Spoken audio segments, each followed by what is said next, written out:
Kimi Antonelli pekan lalu resmi dipromosikan oleh Mercedes ke tim utama untuk F1 musim 2025.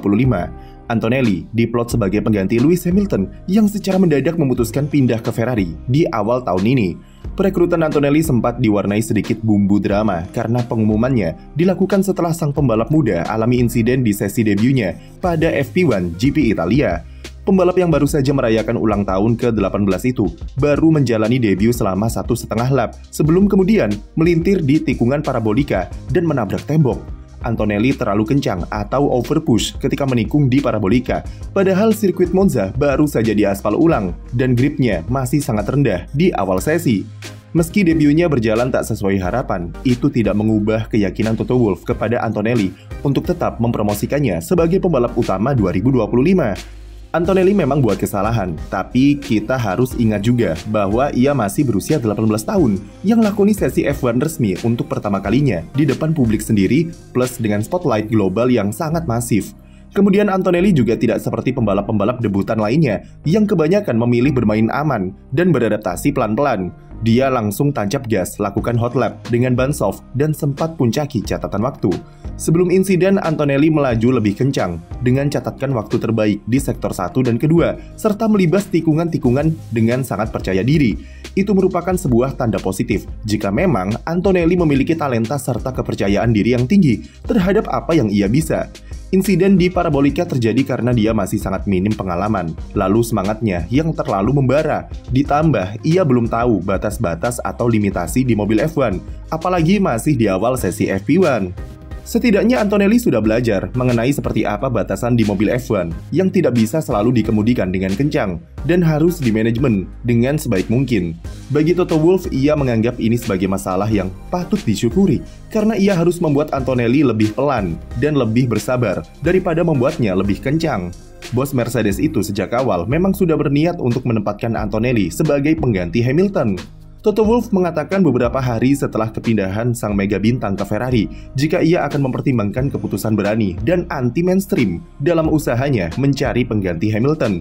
Ia sendiri mengklaim kalau Antonelli adalah nama pertama yang muncul di dalam kepalanya dan sudah memikirkannya untuk dipasang di tim utama 5 menit setelah ia tahu Hamilton pindah. Meski dalam prakteknya Toto Wolff alami banyak godaan, seperti dari sosok Carlos Sainz dan utamanya adalah Max Verstappen, tapi pria asal Austria tersebut akhirnya meyakinkan pilihannya terhadap Kimi Antonelli untuk jadi rekan setim George Russell. Kami tak akan lagi membahas soal seperti apa potensi Antonelli atau seberapa besar potensinya, karena kami sudah membahasnya berulang kali di video sebelumnya. Tapi dari keputusan mempromosikan pembalap muda Italia itu, ada sesuatu yang menarik. Karena ternyata baik Russell atau Antonelli, keduanya sama-sama memiliki kontrak yang habis sampai 2025 saja. Padahal Toto Wolff sudah sesumbar jika Russell dan Antonelli adalah pembalap masa depan Mercedes yang nampaknya tidak tergambarkan dari kontrak keduanya yang cuma 1 tahun. Apakah semua karena ia masih mengincar Max Verstappen? Kemungkinan besar iya. Bukan rahasia lagi jika Toto Wolff saat ini sedang ada di dalam mode bucin ke Max Verstappen, memanfaatkan kondisi Red Bull yang kurang kondusif pasca skandal Christian Horner dan performa mereka yang amburadul belakangan ini. Toto Wolff curi-curi pandang jika ia sangat menginginkan pembalap Belanda tersebut. Max Verstappen sejatinya adalah pembalap yang sempat dikejar-kejar oleh Mercedes ketika ia mendominasi semasa di balapan karting. Toto Wolff secara personal juga cukup dekat dengan Jos Verstappen dan beberapa kali menjadi mitra bisnis untuk membantu karir anaknya. Tapi di saat-saat terakhir ia ditikung oleh Red Bull karena Helmut Marko berani memberikan Verstappen jaminan kursi di salah satu timnya di F1 di usia 17 tahun. Kesempatan untuk kembali meminang salah satu pembalap impiannya dulu itu kembali terbuka. Karena walau kontrak Verstappen masih berlaku sampai 2028, tapi ada beberapa situasi yang bisa membuatnya keluar dari Red Bull. 2 di antaranya adalah Helmut Marko dan klausul performa yang sudah pasti ada di kontraknya. Helmut Marko kami rasa sulit karena ia baru saja memperpanjang kontraknya di Red Bull sebagai penasehat dan dengan usianya saat ini nyaris mustahil untuk berpindah tim. Klausul performa adalah peluang terbaik bagi Mercedes guna membajak Verstappen karena diyakini sang pembalap mempunyai hak untuk memutus kontraknya lebih awal jika Red Bull tidak mampu memberikannya mobil kompetitif untuk memperebutkan gelar. Toto Wolff mengaku kalau memang benar pada pertengahan bulan Juli ia sempat berdiskusi dengan manajemen Verstappen soal kemungkinan transfer besar tersebut. Tapi negosiasi gagal karena pembalap 26 tahun itu masih ingin bertahan di Red Bull setidaknya sampai 2025 dan melihat situasi perihal regulasi baru. Walau gagal, tapi Toto percaya jika ia punya perasaan kalau jalan karir Verstappen dan Mercedes pasti akan bertemu kembali suatu saat nanti, entah di 2026 atau 3 tahun kemudian. Kebucinan Toto Wolff terhadap Verstappen menunjukkan jika ia sebenarnya masih bimbang terhadap masa depan Mercedes seperti apa. Apakah ia akan memberikannya ke tangan Antonelli atau ke Russell, atau malah ke Max Verstappen yang sangat ia idam-idamkan?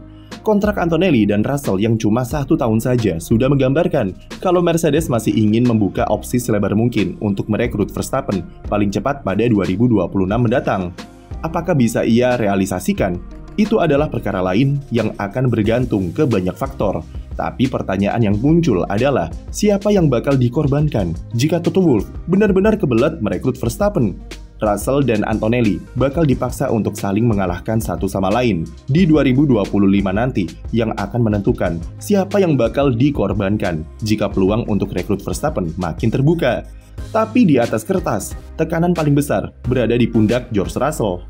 Kimi Antonelli jika kita lihat di Monza kemarin, ia sudah diperlakukan seperti anak bungsu yang sangat disayang-sayang oleh Toto Wolff. Ditambah lagi dia merupakan pembalap prioritas yang diinstruksikan langsung oleh bos besar Mercedes, Ola Källenius. Belum lagi koneksi Toto dengan ayah Antonelli yang juga seorang pembalap serta memiliki tim sports car yang merupakan customer setia dari mobil Mercedes. Jadi agak sulit jika Antonelli harus dikorbankan. Dan kalaupun ia kalah dari Russell di 2025, tentu alasan yang bisa melindunginya adalah statusnya sebagai debutan. Sebaliknya bagi Russell, ia tak punya koneksi langsung dengan Toto Wolff atau manajemen Mercedes secara general. Sama seperti Antonelli, Russell juga sama-sama jebolan Akademi Mercedes. Bedanya adalah Antonelli langsung mendapatkan golden ticket untuk promosi ke tim utama sebagai rookie, sedangkan Russell harus berjuang dulu selama 3 tahun di Williams yang membuang talentanya secara sia-sia. Russell bisa promosi ke Mercedes, itu pun dibantu dengan dipaksanya Toto Wolff untuk tidak memperpanjang kontrak Bottas demi peremajaan tim. Toto Wolff yang mencampakkan Russell 3 tahun di Williams adalah kesalahan terbesar yang ia buat dalam manajemen pembalap muda, dan itu sangat berdampak ke potensinya yang tidak keluar maksimal saat promosi ke Mercedes. Sampai sekarang Russell belum bisa membuktikan jika ia bisa lebih baik dari Lewis Hamilton, di mana performanya kadang masih inkonsisten dan rentan buat kesalahan. Musim ini performa Russell secara head-to-head sebenarnya sudah bisa di atas Hamilton. Tapi kesalahannya di GP Australia lalu tidak meraih poin karena DNF di Inggris, serta diskualifikasi GP Belgia membuatnya duduk di posisi ke-8 klasemen di bawah Sergio Perez. Dipromosikannya Antonelli ke Mercedes secara tak langsung menunjukkan ketidakpercayaan Toto Wolff terhadap Russell sebagai pemimpin di dalam tim. Kenapa langsung mengorbitkan pembalap 18 tahun ke tim utama jika tujuannya bukan menciptakan sorot bintang baru di Mercedes yang akan jadi ujung tombak di dalam identitas tim? Sinyal itu sudah nampak dengan keputusan Toto Wolff menempatkan Antonelli ke mobil Russell di FP1 ketimbang mobil Hamilton, yang notabene pembalap yang akan ia gantikan musim depan. Yang harus dilakukan oleh Russell tentu adalah tampil lebih konsisten dan mengalahkan Antonelli musim depan, yang minimal bisa membuat Toto Wolff berpikir 2 kali jika ia ingin merekrut Verstappen atau menunda rencana itu sampai 2027. Tapi sepertinya akan sulit karena jika ada kesempatan, siapa yang tak mau punya pembalap sekelas Verstappen di timnya? Namun di saat yang sama menempatkan Antonelli dan Verstappen di dalam satu tim juga tidak akan ideal karena berpotensi menimbulkan 2 matahari yang saling berebut sinar. Antonelli yang merasa dirinya adalah anak emas Toto Wolff pasti merasa tergeser dengan kehadiran kubu Verstappen dengan dominasinya di dalam tim. Jadi mana yang lebih baik bagi Mercedes? Jika mereka percaya dengan Antonelli dan dia menunjukkan impresi positif di 2025, akan jauh lebih baik jika Toto Wolff mengurungkan niatnya untuk merekrut Verstappen dan bertahan dengan line up saat ini di tahun berikutnya. Sebaliknya, kalau Antonelli adaptasinya lambat, memboyong Verstappen bisa jadi pertimbangan kuat dengan mengorbankan Russell seperti skenario yang kami jelaskan tadi. Karena pada akhirnya kalau orang sudah kadung cinta dan jika memang jodoh, pasti akan dipertemukan suatu saat nanti. Sekian video dari kami, jangan lupa beri like dan subscribe untuk konten F1 lainnya.